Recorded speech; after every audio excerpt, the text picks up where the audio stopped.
नमस्कार मित्रांनो, घरोघरी मातीच्या चुली या मालिकेच्या 6 ऑगस्टच्या भागात आपल्याला पाहायला मिळणार आहे. ऐश्वर्या सारंगला म्हणत असते, आजवर तिने माझं जीणं हराम केलं, आता मी तिचं करणार. त्यानंतर कोर्टामध्ये केस चालू असते. त्यावेळी वकील म्हणत असतात, जानकी रणदिवे यांनी लता कारखानीस यांचा खून केला. आणि तेवढ्यातच सौमित्र म्हणतो, ऑब्जेक्शन माय लॉर्ड, कोण आरोपी आहे हे आणखी सिद्ध झालेलं नाहीये.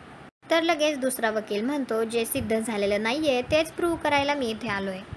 दुसरीकडे ओवी घरी असते आणि ती देवापुढे हात जोडतच देवाकडे प्रार्थना करत असते. ती म्हणत असते, प्लीज देव बाप्पा, माझ्या आईला लवकर घरी पाठव.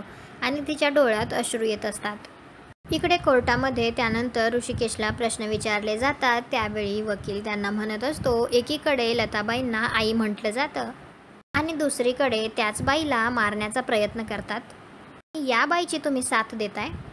स्वतःच्या बायकोला वाचवण्यासाठी तुम्ही या थराला जाताय? मुलगा म्हणून कलंक आहात तुम्ही. हे ऐकून ऋषिकेशला खूप वाईट वाटत असतं.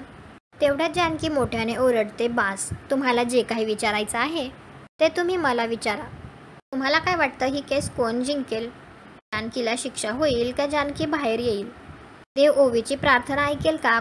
तसंही जानकीने काही केलेलं नाहीये, त्यामुळे जानकी निर्दोष सुटेलच हे नक्कीच. कमेंट करून नक्की सांगा. व्हिडिओला लाईक करा. आपल्या मराठी मालिका चॅनलला सबस्क्राईब करा. भेटू उद्याच्या भागात.